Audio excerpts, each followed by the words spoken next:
늦었는데 미안해요. 옷가방을 깜빡했네. 저녁 8시 남편에게서 온 문자 메시지였어요. 창밖으로 가을비가 추적추적 내리고 있었죠.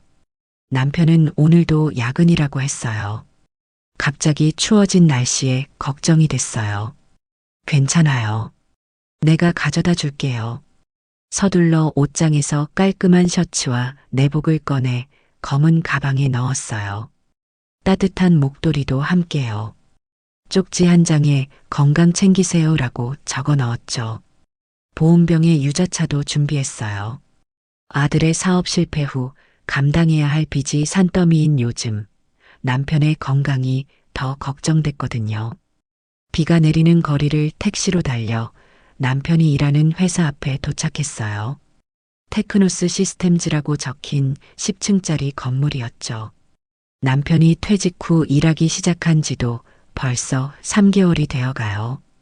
68세 박종은 30년 넘게 대기업에서 마케팅 상무로 일했던 제 남편이죠. 정년 퇴직 후 집에만 있기가 답답했던 모양이에요. 하지만 진짜 이유는 달랐어요. 아들 빚 때문에 집이라도 지켜야 해라는 말을 한 적이 있었죠. 아들의 사업 실패로 보증을 섰던 빚이 우리 노후 자금을 모두 삼켜버렸어요. 남편은 사람은 일할 때 가장 자신을 지킬 수 있어라며 경비 일을 시작했죠. 은퇴 후에도 아니 오히려 지금이야말로 일이 필요했던 거예요. 로비에 들어서니 경비실에 남편 대신 젊은 경비원이 앉아 있었어요. 안녕하세요. 박종은 씨 좀 찾습니다. 그가 귀찮은 듯 스마트폰에서 고개를 들었어요. 아, 종은 선배님요? 지금 서류 창고에 계실 거예요. 지하 1층이요. 서류 창고요? 경비 업무가 아니라. 네, 오늘 총무팀에서 지시가 내려왔대요. 모든 서류 재분류하고 정리하래요. 밤 11시까지 끝내야 한다고. 이상했어요. 경비원이 왜 서류 정리를 해야 하죠? 혹시 물품 재고 조사도 경비부서에서 하나요? 궁금해서 물어봤어요. 젊은 경비원이 놀란 듯 쳐다봤어요. 대표님 특별 지시래요. 다른 경비원분들은 그런 일 안 하시나요? 그가 불편한 듯 어깨를 으쓱했어요. 글쎄요. 저희는 로비랑 주차장만. 지하 1층으로 내려가 복도를 따라 걸었어요. 문서 보관실이라 적힌 문 앞에서 발걸음을 멈췄어요. 문을 살짝 열자 먼지 가득한 공간에 수십 개의 박스가 쌓여 있었고 그 사이에서 남편이 허리를 굽히고 무언가를 정리하고 있었어요. 여보. 남편이 놀라 고개를 돌렸어요. 옷에 먼지가 묻어 있었고 얼굴은 피곤해 보였어요. 여기까지 왜 왔어? 위에 두고 가지. 옷 가져왔어요. 이따 추울까봐. 유자차도 있어요. 남편은 쑥스러운 듯 웃으며 먼지 묻은 손을 털었어요. 고마워. 이런 데까지 오게 해서. 이게 무슨 일이에요? 경비 일이 아니잖아요. 남편은 잠시 망설이더니 조용히 말했어요. 오늘 총무팀에서 지시가 내려왔어.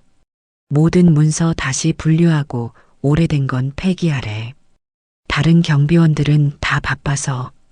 말끝을 흐렸지만 그 뜻은 알 수 있었어요. 다른 경비원들은 바쁘다는 핑계로 빠지고 남편에게만 이런 일을 맡긴 거죠. 다른 사람들은 모두 로비에서 근무하는데 나만 이런 일을 하냐고 물어봤지. 그랬더니 신입은 이런 일부터 해야 한다고 하더라고. 68세의 신입. 그 말에 가슴이 아팠어요. 그런데도 여기서 일하는 이유가 뭐예요? 아들 빚 때문만은 아니잖아요. 남편은 잠시 생각하더니 진심 어린 목소리로 대답했어요. 평생 일만 했어. 갑자기 퇴직하니 내가 누군지 모르겠더라고. 그리고 아무리 이런 일이라도 돈을 벌어야 해. 아들 대출 보증을 잘못 써서 우리 노후 자금이 다 날아갔잖아. 집이라도 지켜야지. 목소리를 낮추며 계속했어요. 사실 여기 월급이 다른 경비일보다 좀 나아. 그래서 참고 있는 거야. 우리 나이에 이런 일자리도 구하기 힘들어. 2달만 더 견디면 정직원 전환 가능성도 있대.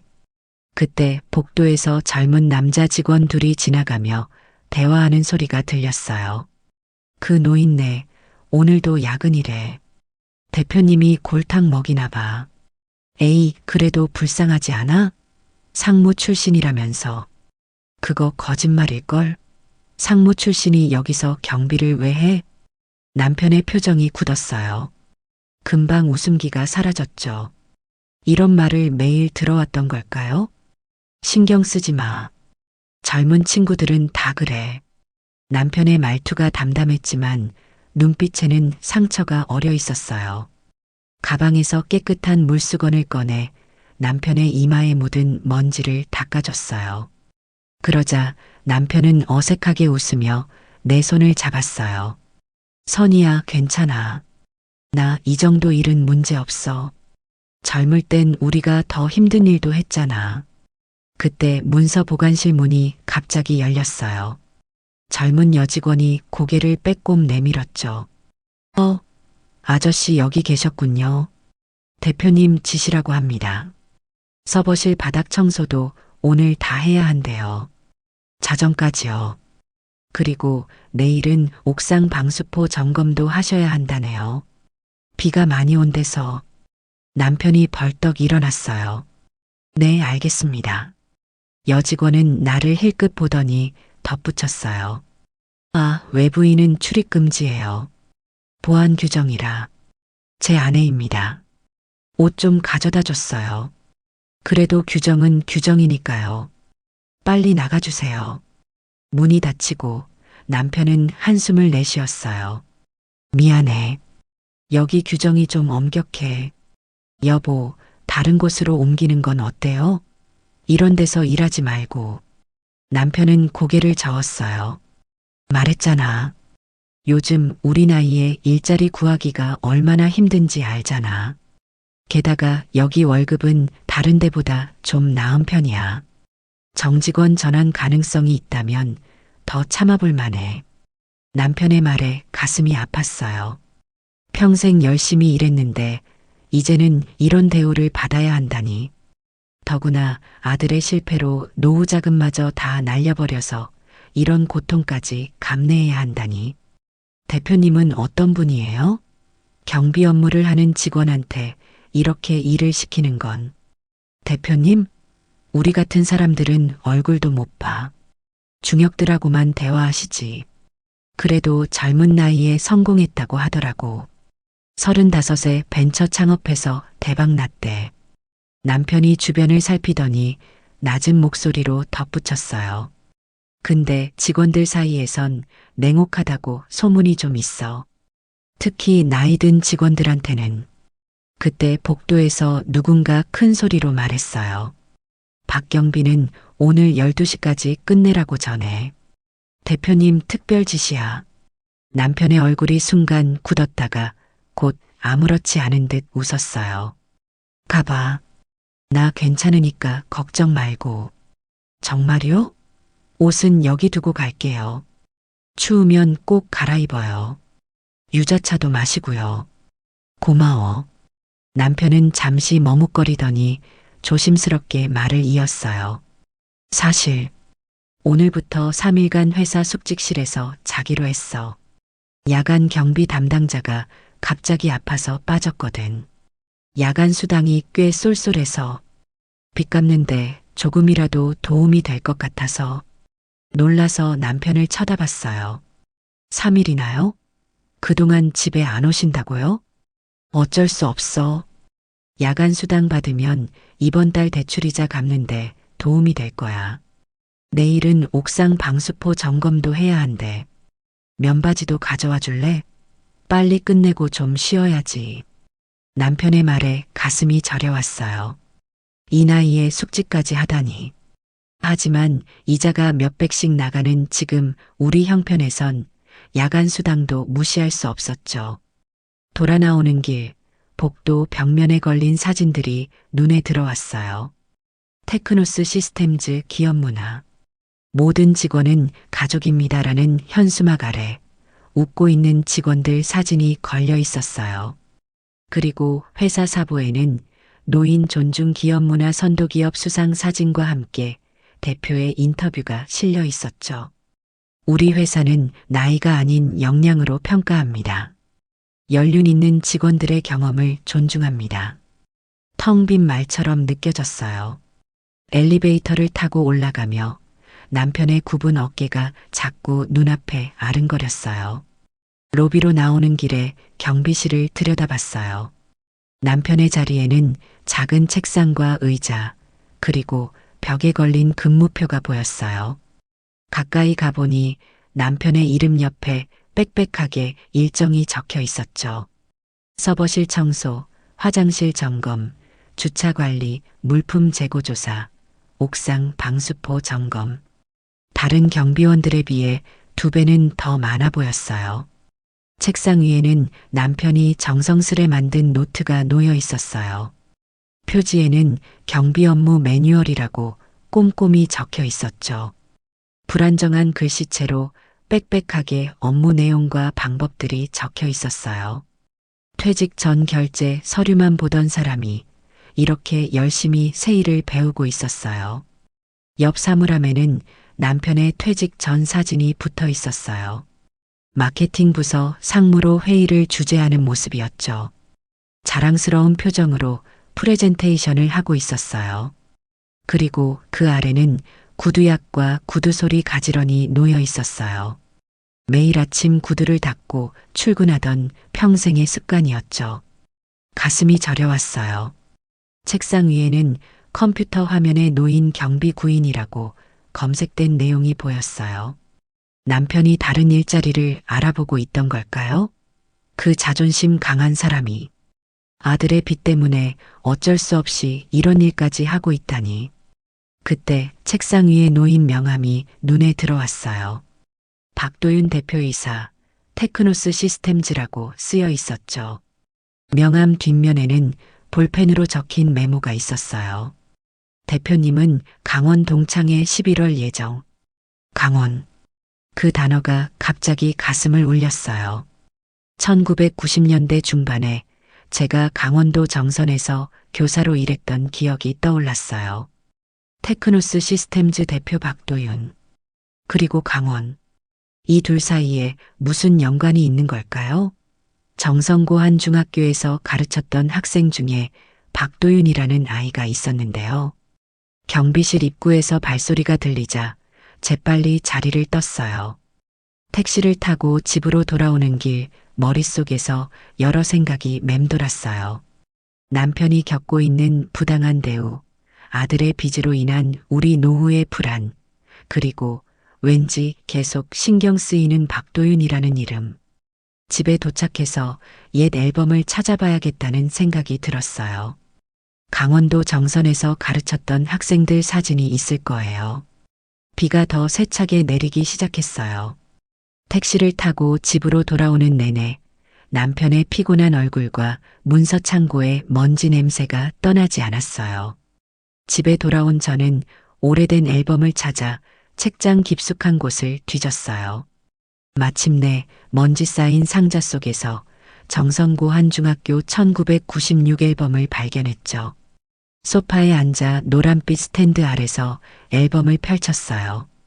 페이지를 넘기자 32살, 처음 정선에 발령받아 단정한 정장 차림으로 교무실에 앉아있는 젊은 제 모습이 눈에 들어왔어요.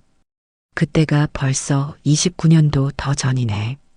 당시 남편은 서울에서 회사를 다니고 있었고 저는 강원도 정성군 고안읍 중학교로 정근을 갔었죠. 주말 부부로 지내던 시절이었어요. 사진들을 넘기다 3학년 3반 단체 사진에서 손가락이 멈췄어요. 마지막 줄 구석에 서 있는 마른 소년이 눈에 들어왔어요. 까맣게 그을린 얼굴에 다른 아이들보다 머리가 길고 카메라를 똑바로 쳐다보지 못하고 시선을 살짝 돌린 아이였죠. 그 아래 이름 박도윤. 심장이 빠르게 뛰기 시작했어요. 설마 그 아이가 남편 회사의 대표일까? 이름만 같은 거겠지? 사진 옆에 붙어 있던 메모장을 펼쳤어요. 학생들 특성을 기록해둔 제 필기였죠. 박도윤, 조선가정, 할머니와 단둘이 거주, 내성적이나 수학 능력 우수, 결석 잦아짐, 특별관리 필요, 그리고 빨간 펜으로 덧붙인 글씨가 있었어요. 나이트클럽 구출, 조폭 빚 130만 원. 그때의 기억이 물밀듯이 밀려왔어요. 1996년 가을, 강원도 정선군 고안읍. 석탄 산업이 사양길로 접어들며 침체된 탄광촌이었어요. 석탄 산업 합리화 정책으로 광부들은 일자리를 잃고 마을은 쇠락해 가고 있었죠. 경제적으로 어려운 가정의 아이들이 많았어요. 저는 정근 온 지 6개월 된 32살 국어교사였는데 생활지도 업무도 겸했어요. 3학년 3반 담임을 맡았는데 그 반에 박도윤이란 아이가 있었죠. 처음엔 눈에 띄지 않는 평범한 아이였어요. 다른 아이들처럼 교복을 입고 조용히 수업을 들었죠. 하지만 가정환경 조사서를 받고 나서야 알게 됐어요. 부모님 항목이 공란이었으니까요. 도윤아, 이건 어떻게 된 거니? 방과 후 교실에 남아있던 도윤이에게 물었어요. 아이는 고개를 숙인 채 대답했어요. 아버지는 누군지 모르고요. 어머니는 전학고 가출했대요. 그 말을 하는 아이의 목소리가 떨렸어요. 그럼 누구랑 살고 있니? 외할머니요. 근데 많이 편찮으세요. 그 말을 듣고 가정 방문을 결심했어요. 다음 날 수업을 마치고 도윤이네 집을 찾아갔죠. 탄광촌 끝자락 언덕배기에 있는 낡은 집이었어요. 문을 열자 여든이 넘어 보이는 할머니가 나오셨어요. 구부정한 허리, 거친 손, 깊게 패인 주름. 힘든 삶의 흔적이 고스란히 담긴 얼굴이었죠. 선생님이세요? 어이구, 이런 데까지 오시고. 도윤이가 무슨 잘못이라도 했나요? 아니에요, 어르신. 도윤이 공부를 도와주려고요. 집안은 깨끗했지만 너무 허름했어요. 방 한 칸, 부엌 한 칸이 전부였죠. 그래도 도윤이의 책상은 깔끔하게 정돈되어 있었어요. 우리 도윤이 공부 잘하지요? 제가 글을 몰라서 못 가르치는데도. 할머니는 손주에 대한 자랑을 조심스레 내비치셨어요. 눈가에 자부심이 어려 있었죠. 그날부터 도윤이에게 특별한 관심을 두기 시작했어요. 조용한 아이였지만 수학과 과학 성적은 반에서 상위권이었거든요. 방과 후에 남아 문제를 더 풀어주면 진지하게 고민하며 답을 찾아냈어요. 하지만 9월부터 도윤이의 결석이 잦아졌어요. 처음엔 하루, 그 다음엔 이틀, 점점 늘어나더니 일주일 내내 나오지 않을 때도 있었죠. 도윤이 할머니 많이 아프세요. 같은 반 친구가 알려줬어요. 바로 집으로 달려갔지만 집은 텅 비어 있었어요. 아, 할머니요? 병원에 입원하셨대요. 뇌졸중이라던데요. 이웃 아주머니의 말을 듣고 시내 병원으로 향했어요. 병실에 들어서자 산소 마스크를 착용한 할머니가 힘겹게 숨을 쉬고 계셨어요. 할머니, 저 도윤이 담임 김선희 선생님이에요. 도윤이는요? 할머니는 희미하게 눈을 떴어요. 입술이 움직였지만 소리가 나오지 않았어요. 간호사가 다가와 말했어요. 이분 뇌경색이세요. 응급수술이 필요한데 돈 문제로. 그 중학생 손자가 수술비 구하러 갔다는데 며칠째 안 보여요. 심장이 철렁 내려앉았어요. 15살 아이가 할머니 수술비를 구한다고? 학교로 돌아와 다른 학생들에게 물어봤어요. 도윤이 봤니? 선생님, 도윤이 형들이랑 다닌다는 소문 있어요. 형들? 네, 나이트클럽 다니는 형들이요. 관광버스 터미널 쪽에 있어요. 그 말을 듣고 가슴이 철렁 내려앉았어요. 당시 고안읍에선 관광 나이트클럽 주변에 작은 조직 폭력배들이 있다는 소문이 있었거든요. 교무실로 돌아와 동료 교사에게 물었어요. 관광버스 터미널 근처에 나이트클럽 있나요? 네, 블루 하와이라고. 근데 선생님, 거긴 위험해요. 지역 폭력 조직이 운영한대요. 망설일 시간이 없었어요.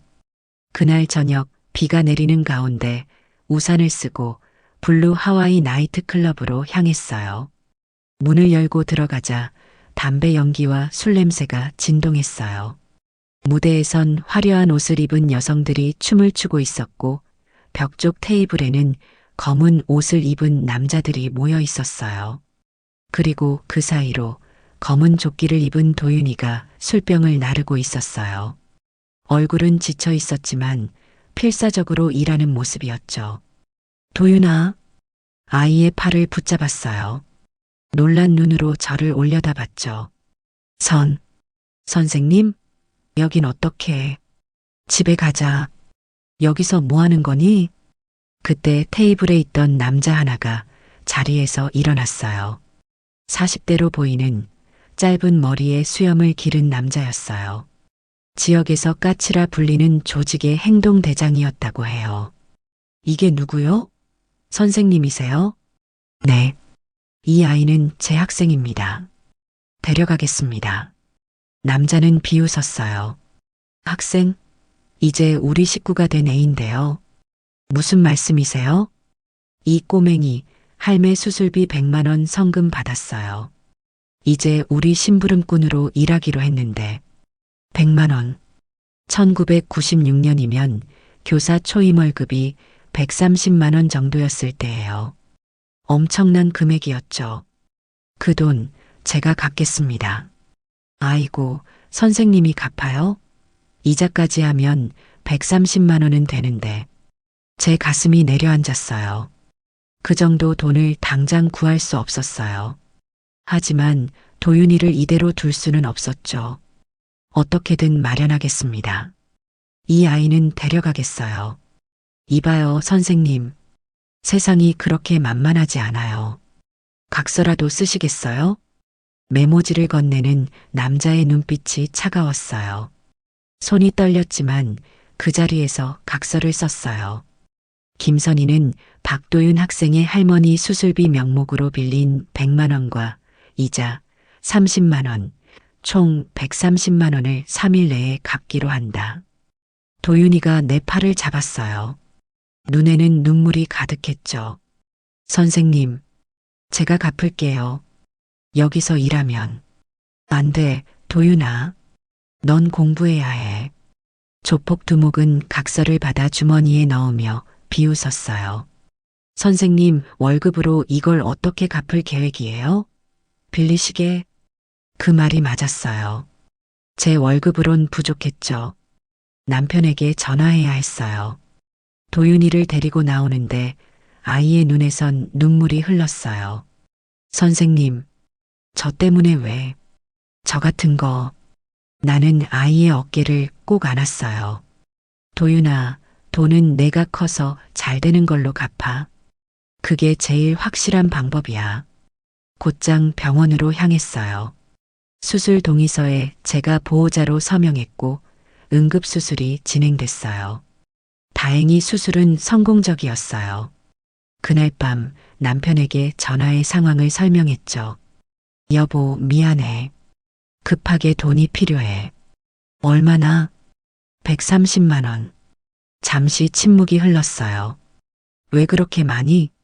나중에 설명할게. 제자가 어려움에 처했어. 남편은 더 묻지 않았어요. 다음 날 통장에 돈이 입금됐고 조폭에게 갚을 수 있었죠. 그 후로 도윤이가 변하기 시작했어요. 수업 시간에 손을 들고 질문하고 방과 후에도 남아 공부했어요. 할머니 병간호를 하면서도 학교를 빠지지 않았죠. 주말마다 병원에 가서 할머니를 뵀어요. 오른쪽 몸이 마비되셨지만 도윤이가 공부하는 모습을 보시곤 눈물을 흘리셨어요.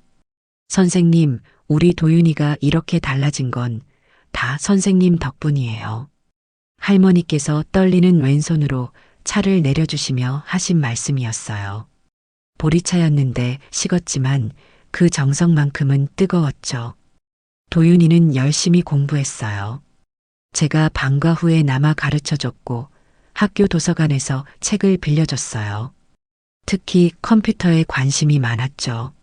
선생님, 저 PC 통신 시작했어요. 하이텔이라고 아세요? 거기 까치발제이라는 아이디로 가입했어요. 까치발이라니 웬 이름이야? 제가 걸을 때 발이 약간 까치발이라 애들이 놀려서요. 확실히 도윤이는 걸을 때 약간 발끝으로 걷는 버릇이 있었어요. 자세히 보면 한쪽 다리가 미세하게 짧았거든요. 근데 이제 그게 제 특징이니까 받아들이기로 했어요. 그래서 아이디도 그렇게 지었어요. 그 말을 듣고 무척 뿌듯했어요. 아이가 자신의 약점을 받아들이는 법을 배운 거니까요. 고3이 되던 해겨울, 할머니의 상태가 갑자기 악화됐어요. 도윤이에게서 급한 전화가 왔죠. 선생님, 할머니가 위독하세요. 병원에 달려갔을 때 할머니는 이미 의식이 거의 없으셨어요. 도윤이는 할머니 손을 잡고 울고 있었죠. 할머니, 제가 꼭 대학 갈게요. 선생님처럼 좋은 사람 될게요. 하지만 할머니는 그날 밤 세상을 떠나셨어요. 장례식에서 도윤이는 꼿꼿이 서서 조문객들을 맞았어요. 18살, 이제 완전히 혼자가 된 아이였지만 강인하게 견뎠죠. 장례를 치르고 돌아오는 길, 도윤이가 내게 말했어요. 선생님, 저 할머니처럼 포기 안 할 거예요. 꼭 성공해서 저 같은 사람 도울 거예요. 그래서 선생님한테 빚도 갚을 거고요. 도윤아, 넌 나한테 빚이 없어. 아니에요. 제가 잘 되는 걸로 갚기로 했잖아요. 그 말을 듣고 아이를 안아줬어요. 할머니가 하늘에서 널 지켜보실 거야. 부끄럽지 않게 살자. 그의 도윤이는 열심히 공부해 컴퓨터 공학과에 합격했어요. 성적으로는 더 좋은 대학도 갈 수 있었지만 장학금을 받을 수 있는 학교를 선택했죠. 대학 첫 학기 등록금도 제가 도왔어요. 그래도 도윤이는 곧 아르바이트를 시작해 스스로 학비를 마련했죠. 선생님, 제가 컴퓨터로 돈 벌 수 있는 법 찾았어요. 홈페이지 만들어주고 받는 거예요. 그 시절은 인터넷이 막 확산되던 때였어요. 도윤이는 새로운 기술에 민감했고 항상 한 발 앞서 나갔죠. 대학 시절 도윤이에게서 문자가 왔어요. 선생님, 저 벤처 창업 준비 중이에요. 이번엔 진짜 성공할 것 같아요. 잘 될 거야, 도윤아. 화이팅! 벤처 붐이 일던 2000년대 초반, 도윤이는 친구들과 작은 회사를 차렸어요. 처음엔 실패했지만 다시 도전했죠. 선생님, 이번엔 모바일 앱 개발로 방향 전환했어요. 스마트폰이 대세가 될 거예요. 도윤이의 예측은 맞았어요. 스마트폰 보급률이 높아지면서 회사도 성장하기 시작했다고 했어요. 2006년 창업대회에서 대상을 받았다는 소식을 전해왔어요. 축하 메시지를 보냈죠. 그 후로 연락이 뜸해졌어요. 가끔 명절에 문자가 오고 제가 이사할 때 짧은 전화가 오는 정도였죠. 바쁘게 성장하는 회사를 경영하느라 그랬겠죠. 마지막 연락은 2010년경이었어요. 선생님, 회사가 많이 커졌어요. 언젠가 꼭 찾아뵙겠습니다. 항상 감사합니다. 그 후로는 아무 소식도 없었어요. 앨범을 덮으며 깊은 한숨이 나왔어요. 오래된 기억이지만 어제 일처럼 선명했어요. 며칠 후 남편이 야근을 마치고 들어왔어요. 여보, 늦었네요. 거실로 들어오는 남편에게 앨범을 보여줬어요. 이 학생 기억나요? 내가 강원도 있을 때 말했던. 아, 그 조폭한테서 구해준 제자? 그래서 우리가 130만 원 보냈던 아이 말하는 거야. 네, 그 아이예요. 남편이 사진을 유심히 보더니 물었어요. 이 아이가 어떻게 됐어? 그 후로는 아무 소식도 없었어요. 앨범을 덮으며 깊은 한숨이 나왔어요. 이름이 같다고 해서 반드시 같은 사람이라고 단정할 수는 없어요. 하지만 강원 동창의 메모까지 우연이라고 하기엔 너무 많은 일치점이 있었죠. 며칠 동안 계속 앨범을 보게 되더라고요. 남편이 소파에 앉으며 한숨을 내쉬었어요. 오늘도 힘들었어요? 제가 물었어요. 뭐, 괜찮아. 그냥 오래 서 있다 보니 허리가 좀 아프네. 남편의 손을 보니 작은 상처가 여러 개 있었어요. 무거운 물건을 옮기다 다친 걸까요? 여보, 내일 간식 좀 싸갈게요. 당신이랑 같이 일하는 경비원분들 드시라고. 괜찮아. 그런 거 안 해도. 아니에요. 요즘 고생이 많아 보여서 제가 직접 김밥이랑 유부초밥 만들어 갈게요. 따뜻한 보리차도 준비하고. 남편이 미소를 지었어요. 고마워. 그럼 최 씨랑 김 씨도 좋아하겠네. 혹시 회사 대표님은 어떤 분이세요?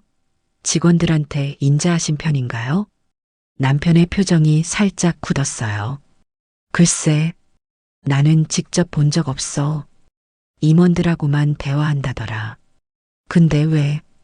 그냥 궁금해서요. 요즘 일이 많은 것 같아서 침실로 향하는 길에 앨범을 몰래 다시 펼쳐봤어요. 마른 소년의 얼굴을 물끄러미 바라보며 생각에 잠겼어요. 만약 내일 정말 그 아이를 만날 수 된다면 잠자리에 들며 머릿속엔 온통 내일에 대한 생각뿐이었어요. 돈은 내가 잘 되는 걸로 갚아. 잘 되는 건 단순히 부자가 되는 게 아니라 더 나은 사람이 되는 거였는데 부엌으로 나와 고무장갑을 끼고 쌀을 씻기 시작했어요. 밤이 늦었지만 내일 간식을 준비해야 했으니까요. 김밥 재료를 썰면서도 머릿속엔 도윤이의 얼굴이 떠올랐어요. 진짜 그 아이일까?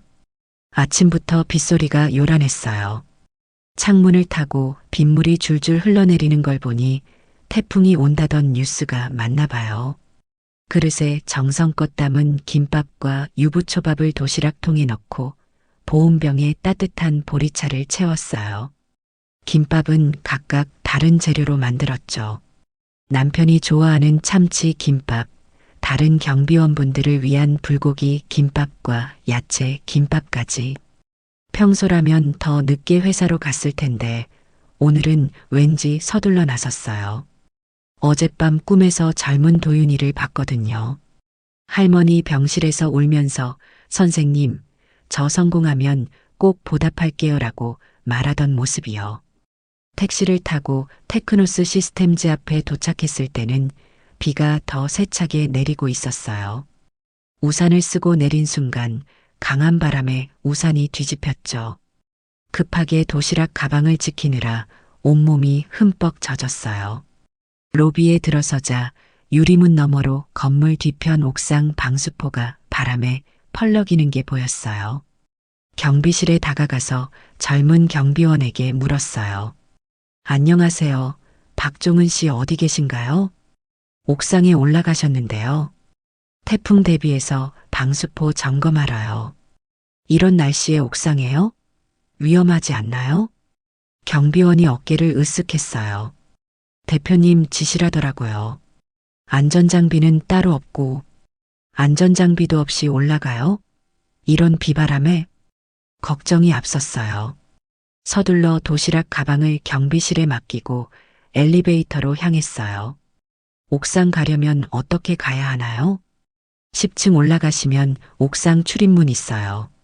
근데 외부인은 못 올라가시는데 그 말을 뒤로 하고 엘리베이터를 탔어요. 10층 버튼을 누르며 가슴이 뛰었어요. 비상등이 깜빡이는 엘리베이터 안에서 남편의 안전이 걱정됐어요.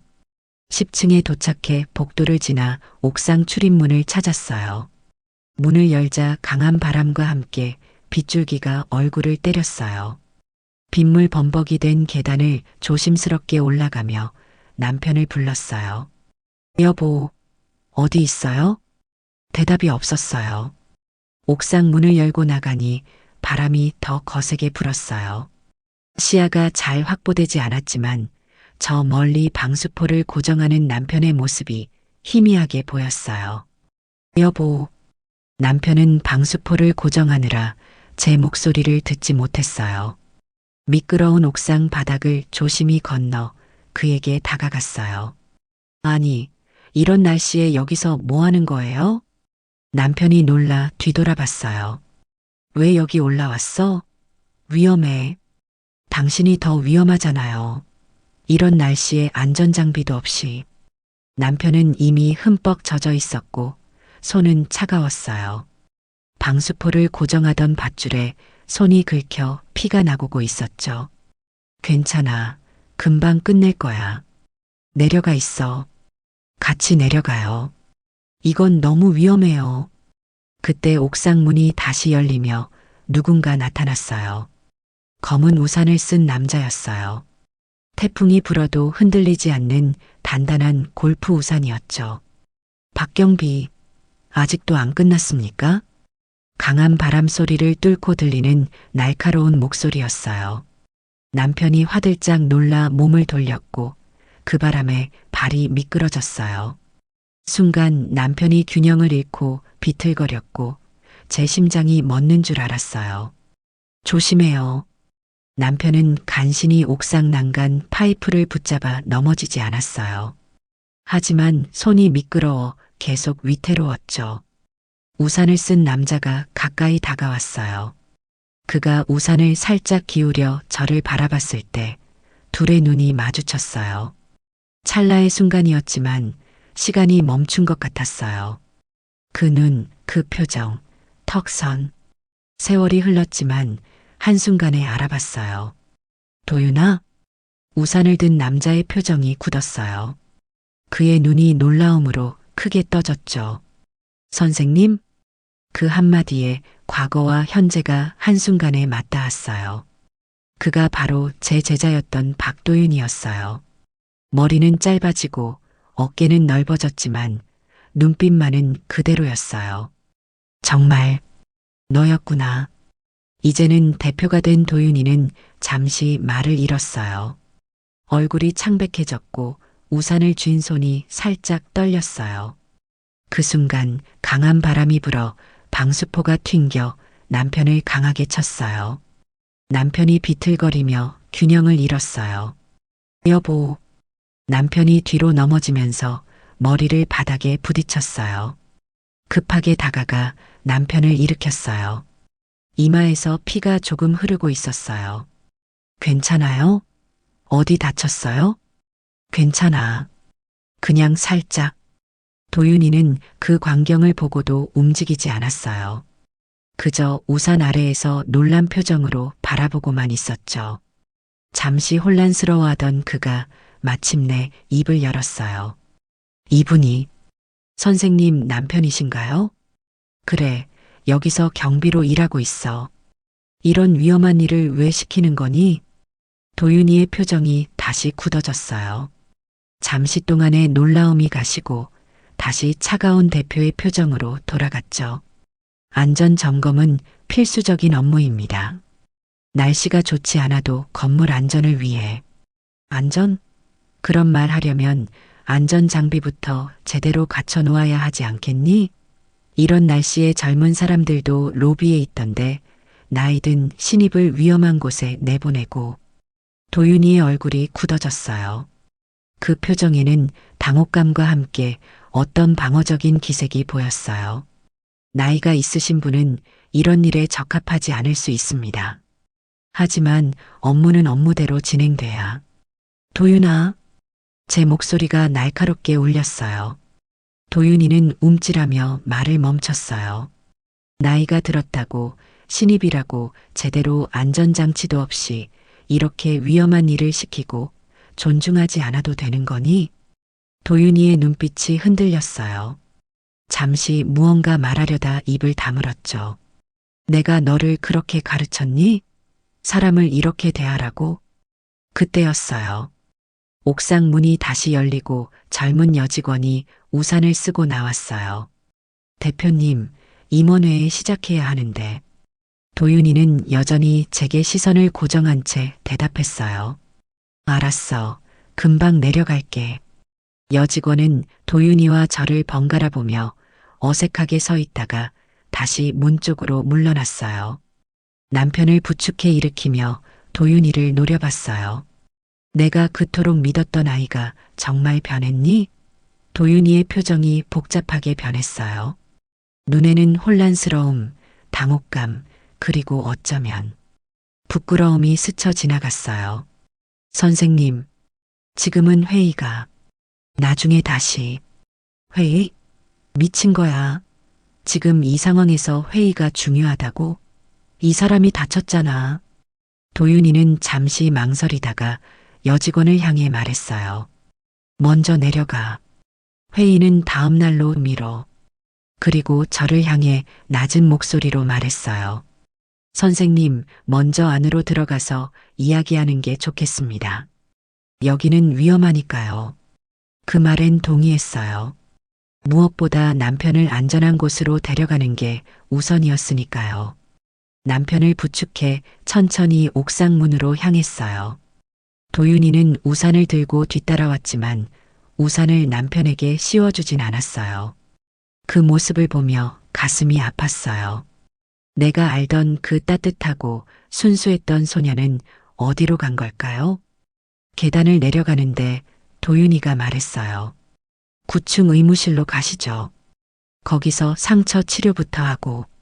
남편의 이마에서는 여전히 피가 흐르고 있었어요. 다행히 깊은 상처는 아니었지만 옷은 완전히 젖었고 몸은 떨리고 있었어요. 의무실에 도착해 남편을 눕히고 상처를 살폈어요. 총무팀 김 과장이 달려와 구급상자를 가져왔죠. 그녀는 회사 안전보건관리자라고 소개했어요. 많이 다치셨네요. 일단 응급처치부터 해드릴게요. 혹시 병원에 가셔야 할 것 같은데. 김 과장이 숙련된 솜씨로 남편의 상처를 소독하고 붕대를 감아주었어요. 도윤이는 의무실 입구에 서서 어색하게 서 있었어요. 처치를 한 후 침묵이 흘렀어요. 도윤이는 여전히 문 앞에 서 있었고 남편은 침대에 앉아 있었어요. 대표님이 아내의 제자였던 그 도윤입니까? 남편이 조용히 물었어요. 도윤이는 고개를 살짝 끄덕였죠. 네, 그렇습니다. 침묵이 다시 내려앉았어요. 그때 제 가슴 속에서 무언가가 끌어올랐어요. 도윤아, 기억나니? 내가 내게 한 말. 돈은 내가 잘 되는 걸로 갚아라. 도윤이의 눈이 흔들렸어요. 선생님, 잘 되는 건 단순히 부자가 되거나 높은 자리에 오르는 게 아니라 더 나은 사람이 되는 거였어. 이렇게 다른 사람을 함부로 대하라는 뜻이 아니었어. 도윤이의 얼굴이 굳어졌다가 이내 복잡한 감정이 스쳐 지나갔어요. 그의 입술이 떨렸지만 아무 말도 하지 않았죠. 내일 다시 오겠다. 오늘은 남편이 먼저니까. 남편의 손을 잡고 일어났어요. 도윤이는 여전히 말없이 서 있었어요. 그리고 도윤아, 내일은 내가 나한테 할 말이 많겠지. 나도 너한테 할 말이 많고. 도윤이는 고개를 숙인 채 작게 대답했어요. 네, 선생님. 그 목소리에는 혼란과 복잡한 감정이 섞여 있었어요. 마치 할머니 병상 앞에서 울던 소년의 목소리처럼요. 남편을 부축하고 병실을 나오며 마음은 무거웠지만 한편으론 결심이 섰어요. 내일 모든 것을 바로잡을 거예요. 도윤이에게 그리고 이 회사에서 일어나는 부당한 일들에 대해. 다음 날 아침 비는 그쳤지만 하늘은 여전히 흐렸어요. 남편은 머리에 붕대를 감은 채 출근을 고집했어요. 쉬었다가요. 의사도 이틀은 쉬라고 했잖아요. 괜찮아. 이 정도는 어제 일 때문에 더 일찍 가봐야 해. 그 말에 가슴이 아팠어요. 오히려 더 일찍 가서 피해를 만회하겠다는 마음이겠죠. 평생 성실하게 살아온 사람이니까요. 그럼 내가 데려다 줄게요. 나도 할 일이 있으니까. 제가 따라간다는 말에 남편이 놀란 듯 쳐다봤어요. 무슨, 할 일? 옛 제자를 만나야 해요. 도윤이? 아니, 박도윤 대표를 만나야 해요. 남편은 잠시 침묵하다 고개를 끄덕였어요. 무슨 생각을 하는지 알 것 같았어요. 회사로 향하는 차 안에서 공간이 한동안 정적으로 가득 찼어요. 주머니에서 낡은 수첩 하나를 꺼냈어요. 도윤이의 생활기록부 복사본이었죠. 여보, 내가 이런 말 한 적 있었나요? 돈은 내가 잘 되는 걸로 갚아라. 남편이 운전대를 꽉 잡으며 대답했어요. 그 말 자주 했어요. 우리 아이들한테도. 맞아요. 그게 내 교육 철학이었어요. 돈이나 명예가 아니라 더 나은 사람이 되는 것. 그게 진짜 성공이라고 믿었으니까. 테크노스 시스템즈 앞에 도착하자 남편이 물었어요. 정말 그 애가 이렇게 변할 거라고 생각했어요? 아니요. 절대 믿지 못했을 거예요. 로비에 들어서자 분위기가 어제와 달랐어요. 직원들이 분주하게 움직이며 우리를 힐끔거렸죠. 소문이 퍼진 모양이었어요. 경비실에서 젊은 경비원이 남편을 보고 놀란 듯 일어났어요. 선배님, 괜찮으세요? 어제 일은 괜찮네. 고맙네. 위에서 연락 왔어요. 오늘은 내근만 하시랍니다. 밖에 나가지 말고. 남편의 얼굴에 미소가 번졌어요. 내근이라니 이제야 제대로 된 대우를 해주는 건가요? 그리고 대표님께서 선생님을 바로 올라오라고 하셨습니다. 제 가슴이 빠르게 뛰기 시작했어요. 이제 도윤이를 마주해야 할 시간이군요. 여보, 나 다녀올게요. 남편이 걱정스럽게 바라봤어요. 괜찮아요? 네, 걱정 마세요. 선생님과 제자의 대화니까요. 엘리베이터를 타고 10층으로 올라가는 동안 마음을 가다듬었어요. 문이 열리자 넓은 로비가 나왔고 정장 차림의 여직원이 기다리고 있었어요. 김선희 선생님이시죠? 대표님께서 기다리고 계십니다. 유리문으로 된 대표 집무실로 안내받았어요. 안에는 도윤이가 창가에 서서 밖을 바라보고 있었어요. 대표님, 선생님 모셔왔습니다. 도윤이가 천천히 돌아섰어요.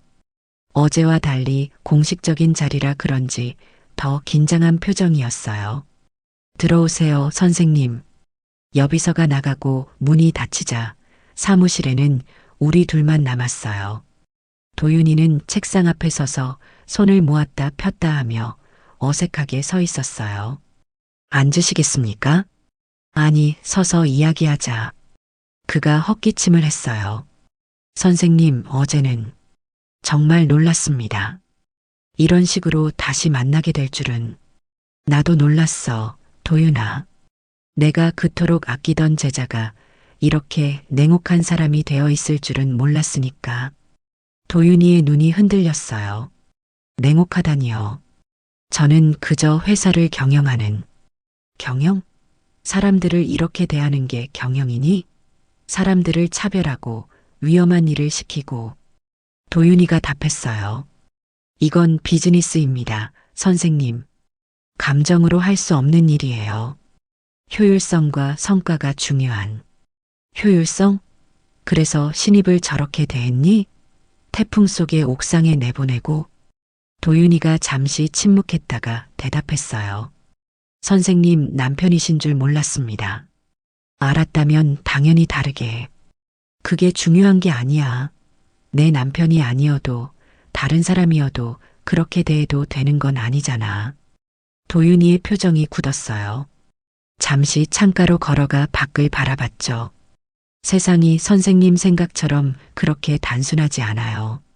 나이 든 직원들은 적응력이 떨어지고 속도가 느리고. 그래서 그런 이유로 사람을 함부로 대해도 된다고 생각하니? 도윤이가 갑자기 소리를 높였어요. 저도 처음부터 이러지 않았어요. 하지만 세상은 제가 약할 때 저를 짓밟았고 강해지니 이제 와서 도덕을 말하더군요. 그 말에 가슴이 아팠어요. 그래. 내가 어떤 어려움을 겪었는지 나도 알아. 하지만 그게 다른 사람에게 상처를 줄 이유가 될 수 없어.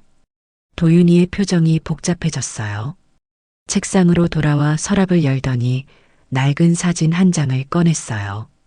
기억하세요? 이거 할머니와 함께 찍은 중학교 졸업사진이었어요. 제가 찍어준 사진이었죠. 기억하고 말고. 그때 내 할머니가 얼마나 기뻐하셨는지. 할머니 돌아가시고 나서 제가 얼마나 힘들었는지 아세요? 도윤이의 목소리가 떨렸어요. 대학에서도 회사에서도 조선가정 출신이라고 사람들이 수군거렸어요. 이력서에 부모님 항목이 비어 있을 때마다 면접관들의 시선이 도윤아, 지방대학 컴퓨터학과 나왔다고 하면 다들 비웃었어요. 스카이 출신이 아니면 안 된다며 거절당했죠. PC통신 시절부터 밤새 코딩하고 첫 회사 창업했을 때 직원들 월급도 못 줘서 제 집 보증금 뺀 적도 있고 그의 이야기를 들으며 마음이 아팠어요. 세상이 그에게 쉽지 않았다는 걸 알 수 있었어요. 하지만 그 모든 어려움을 이겨내고 지금 이렇게 성공했잖아, 도윤아. 내가 얼마나 대단한 사람인지 나는 알아. 그렇게 말씀하시지만 저 같은 사람이 이 자리에 있으려면 더 냉정해져야 했어요. 약점을 보이면 안 되고 감정에 휘둘리면 안 되고 제가 다가가 그의 손을 잡았어요. 그래서 내가 겪었던 그 아픔을 다른 사람에게도 주는 거니? 그게 옳다고 생각하니? 도윤이의 눈이 흔들렸어요.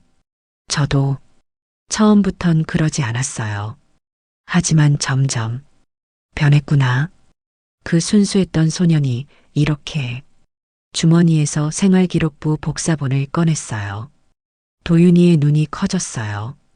이거 아직도 갖고 계셨어요? 물론이지. 한 번도 잊은 적 없어. 특히 내가 병원에서 약속했던 그 말. 도윤이의 눈에 눈물이 맺혔어요. 저 성공하면 저 같은 사람 도울 거예요. 그 말을 들으며 도윤이의 눈물이 볼을 타고 흘러내렸어요. 선생님, 저 잘못했습니다. 뭐가 잘못됐는지 알겠니?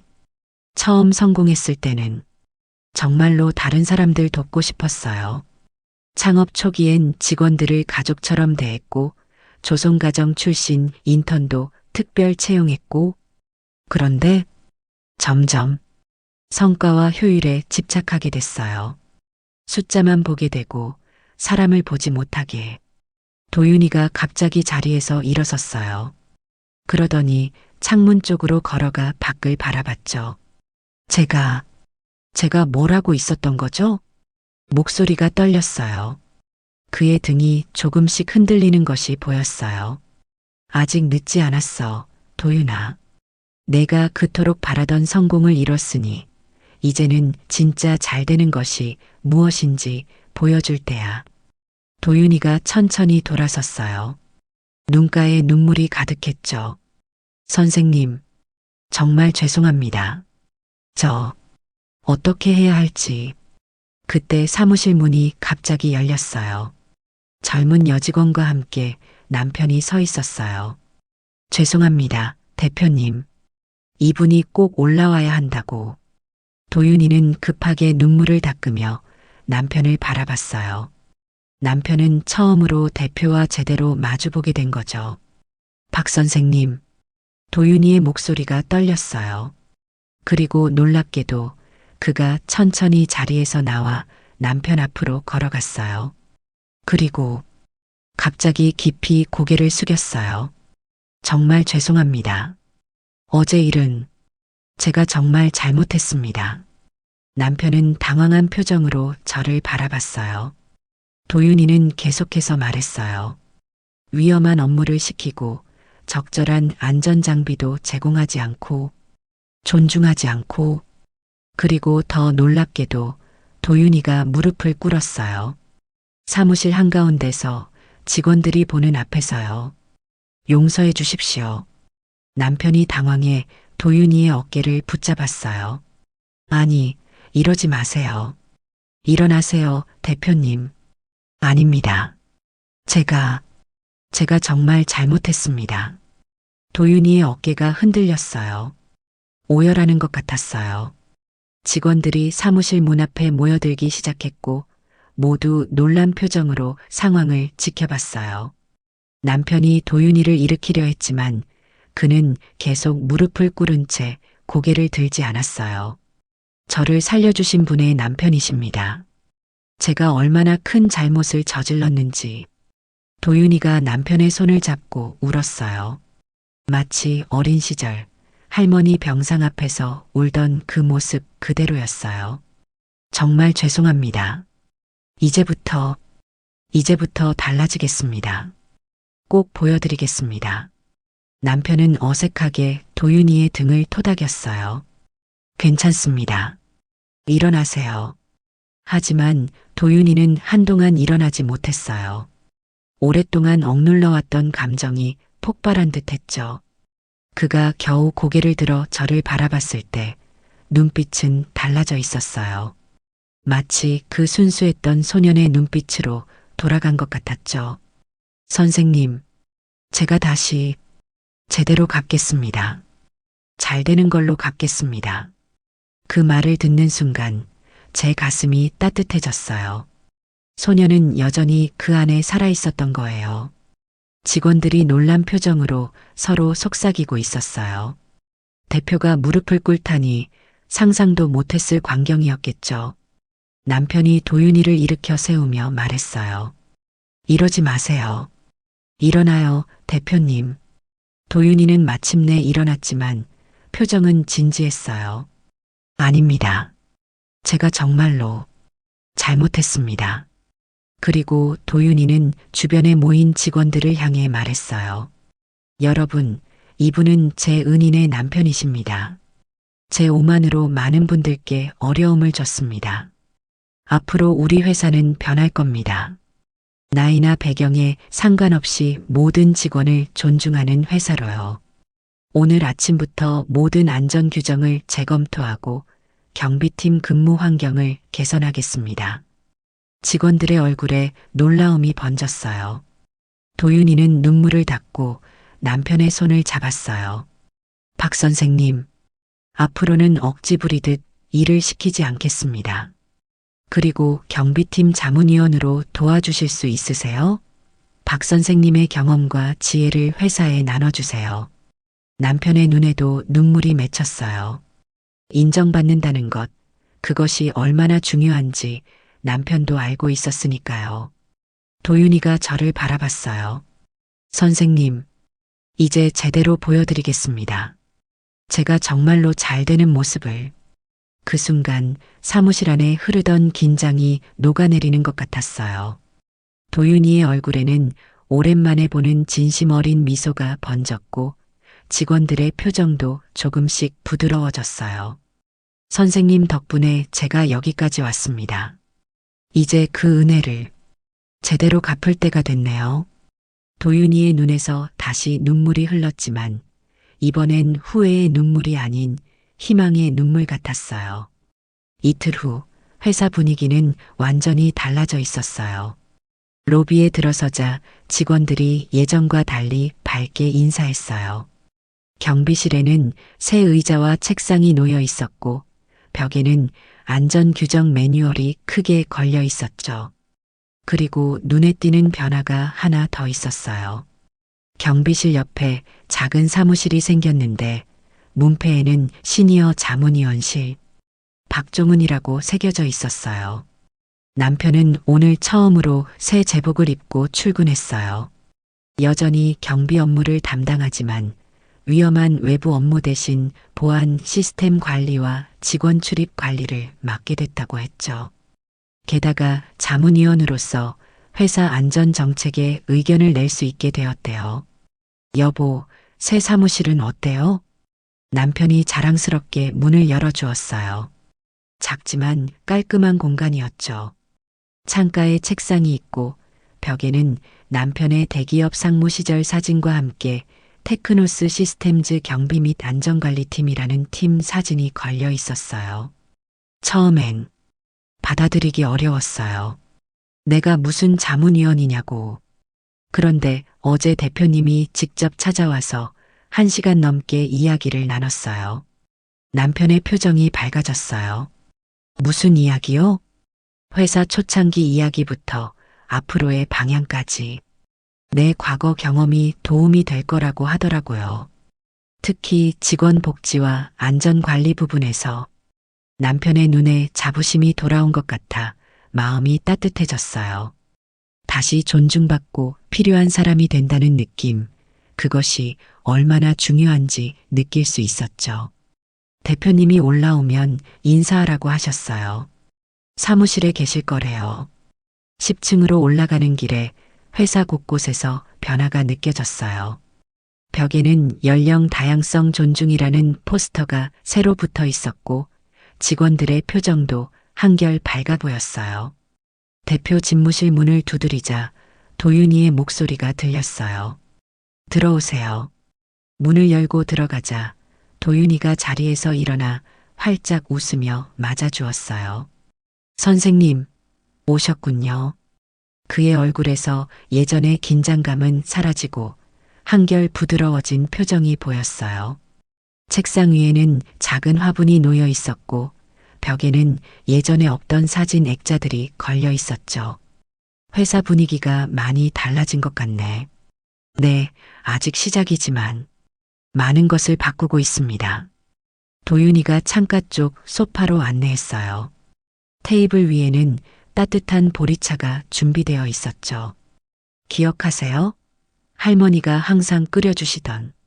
그럼 내가 어떻게 있겠니? 식었어도 할머니 손맛이 느껴지던 그 차. 도윤이의 눈이 촉촉해졌어요. 선생님, 정말 감사합니다.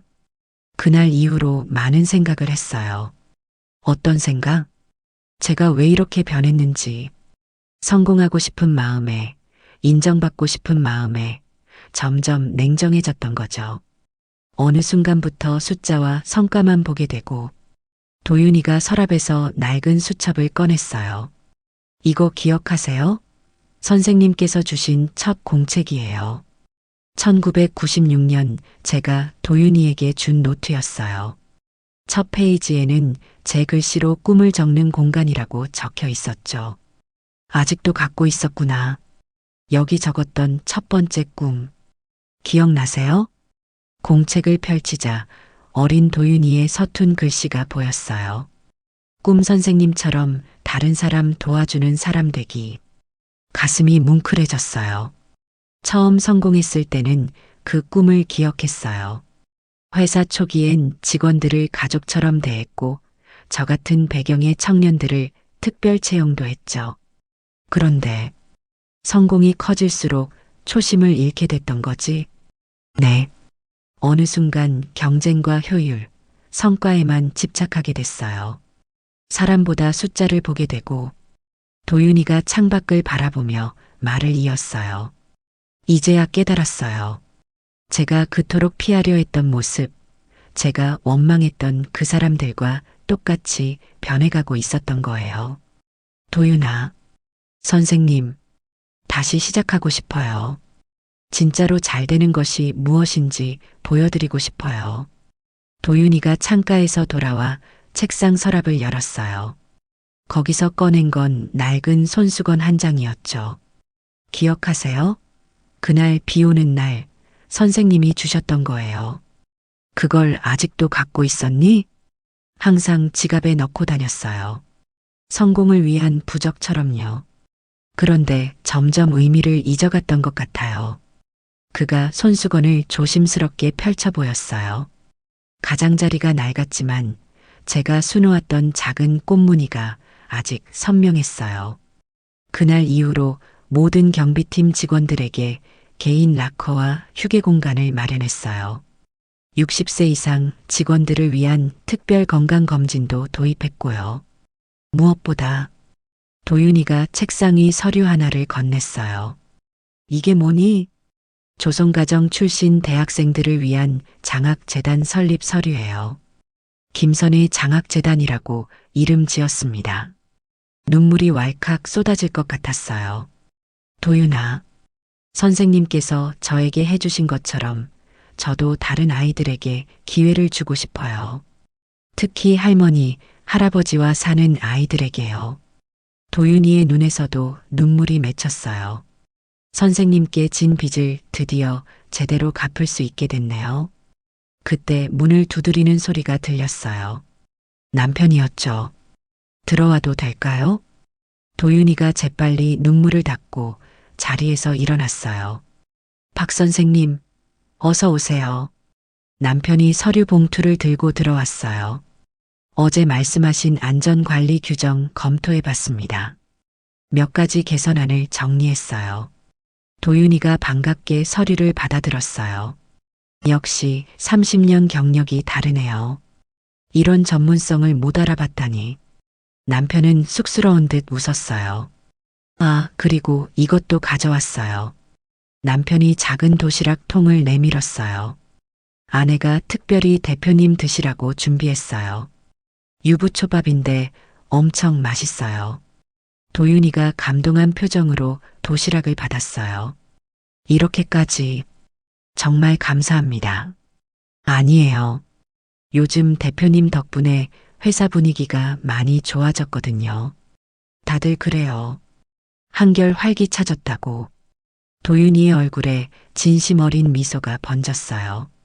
남편은 잠시 우리 둘을 바라보더니 말했어요. 제가 먼저 내려가 있을게요. 천천히 이야기 나누세요. 남편이 나간 후 도윤이가 창가로 다시 걸어갔어요. 아직도 믿기지 않아요. 선생님을 이렇게 다시 만나게 될 줄은. 나도 마찬가지야. 그 어린 소년이 이렇게 큰 회사의 대표가 될 줄이야. 도윤이가 깊은 한숨을 내쉬었어요. 많이 부끄러웠어요. 제가 그동안 어떻게 살아왔는지, 성공했다고 자만하면서 정작 제일 중요한 걸 잃어버렸으니까요. 그래도 지금이라도 깨달았으니 다행이지. 인생은 언제든 새로 시작할 수 있어. 도윤이가 고개를 끄덕였어요. 맞아요. 이제 진짜 시작인 것 같아요. 창밖으로 비가 그친 하늘이 보였어요. 먹구름 사이로 햇살이 비치기 시작했죠. 도윤이의 책상 위에 놓인 사진이 눈에 들어왔어요. 회사 창립 멤버들과 함께 찍은 사진 옆에 할머니와 함께 찍은 옛 사진이 놓여 있었죠. 매일 아침 이 사진을 보며 다짐해요. 절대 초심을 잊지 말자고. 할머니가 보시면 얼마나 자랑스러워 하실까. 그날 선생님이 오지 않으셨다면 저는 정말 말을 잇지 못하는 도윤이의 어깨를 가볍게 토닥였어요. 그런데 선생님은 어떻게 저를 찾으셨어요? 그 나이트클럽까지. 선생님의 직감이지. 학생들이 선생님 모르게 무슨 일 하는 줄 알아? 둘 다 웃음이 나왔어요. 세월이 흘렀지만 그 순간만큼은 마치 교무실에서 대화하던 그때로 돌아간 것 같았죠. 선생님, 응? 앞으로 더 자주 뵐 수 있을까요? 많은 조언이 필요할 것 같아서요. 물론이지. 이제 선생님 남편도 여기서 일하니까 더 자주 볼 수 있겠네. 도윤이가 환하게 웃었어요. 그 웃음 속에서 예전의 순수한 소년의 모습이 보였어요. 다음 주에 장학재단 발대식이 있어요. 꼭 와주세요. 첫 장학생들도 만나게 될 거예요. 물론이지. 꼭 갈게. 자리에서 일어나 문 쪽으로 향하는데 도윤이가 불렀어요. 감사합니다. 모든 것에 고마워할 필요 없어. 내가 잘 되는 걸로 갚으면 돼. 도윤이의 눈에 다시 눈물이 맺혔어요. 네, 선생님. 이번엔 제대로, 진짜로 잘 되는 걸로 갚겠습니다.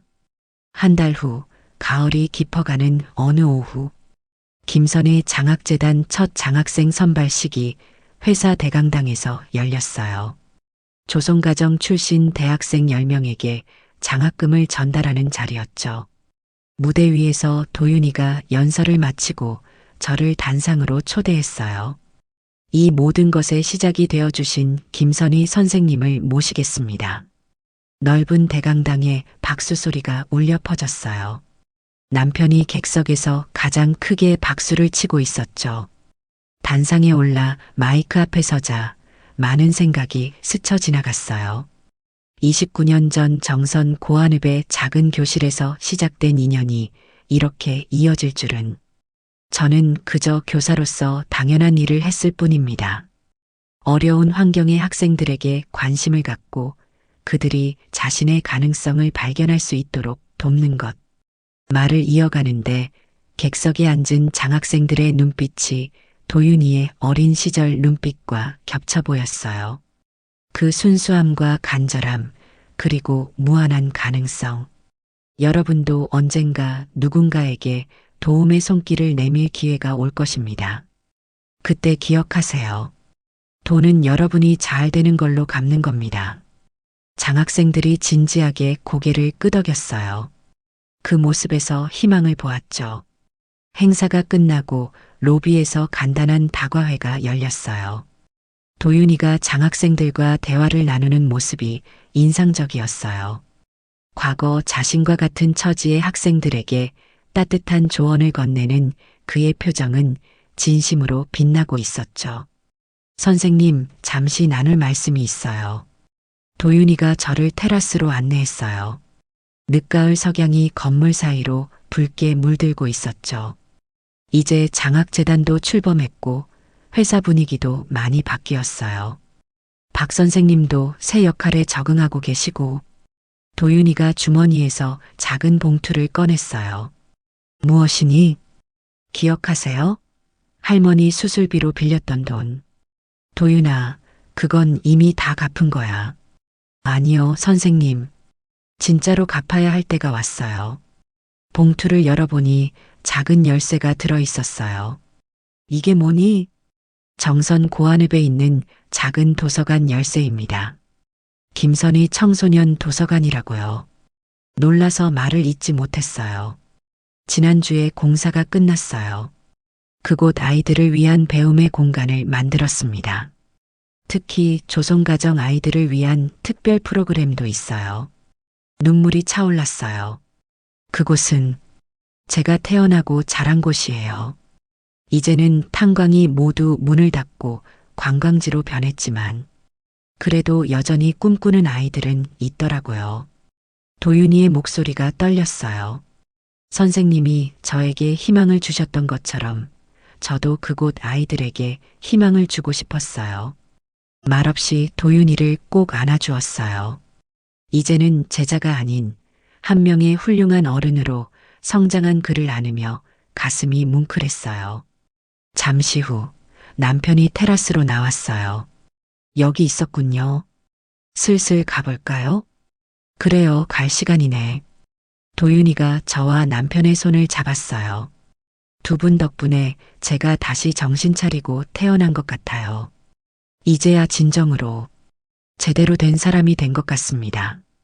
아니야, 도윤아. 내가 원래 그런 사람이었어.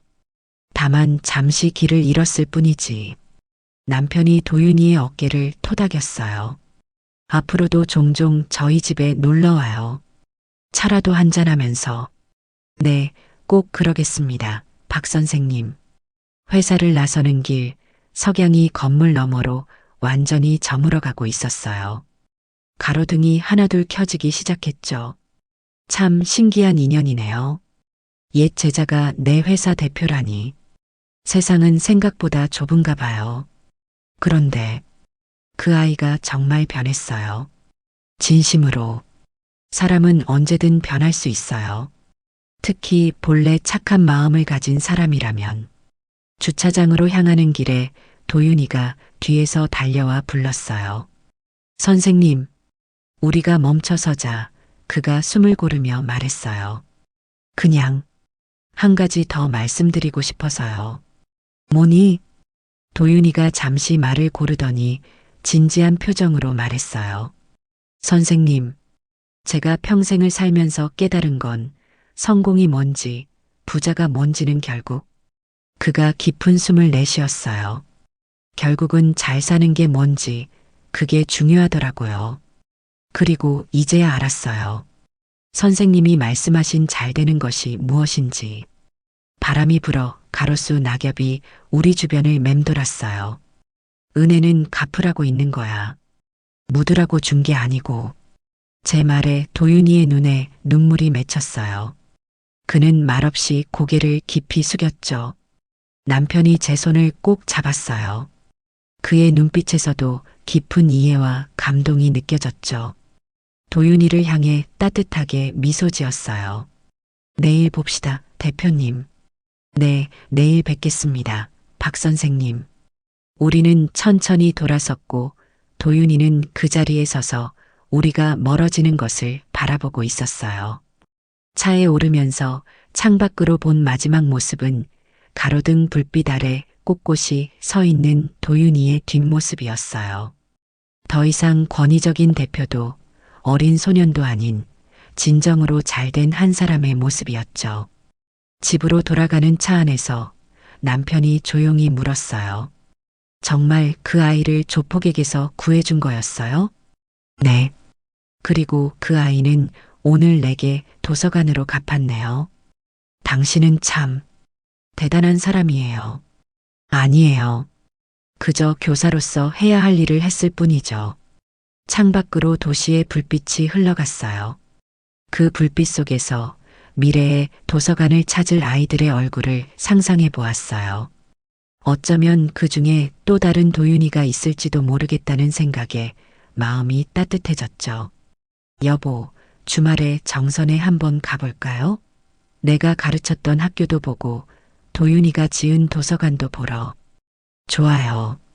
오랜만에 여행도 할 겸. 남편의 미소 속에서 평안함이 느껴졌어요.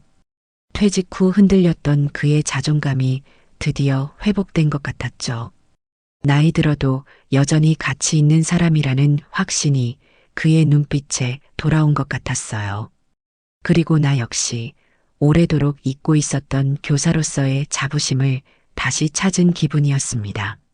한 사람의 인생을 바꾸는 작은 행동이 이렇게 큰 파도가 되어 돌아올 줄은. 어느새 집 앞에 도착했어요. 현관문을 열기 전 하늘을 올려다봤어요. 별이 반짝이는 가을밤이었습니다. 어딘가에서 도윤이의 할머니도 지금 이 모습을 하늘나라에서 보고 계시겠죠?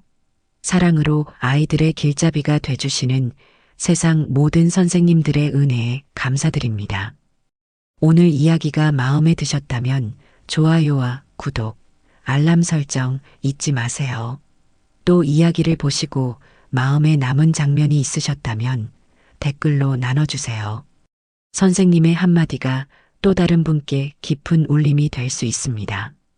늘 감사합니다. 건강이 최고입니다. 하루 한번 운동 잊지 마셔요.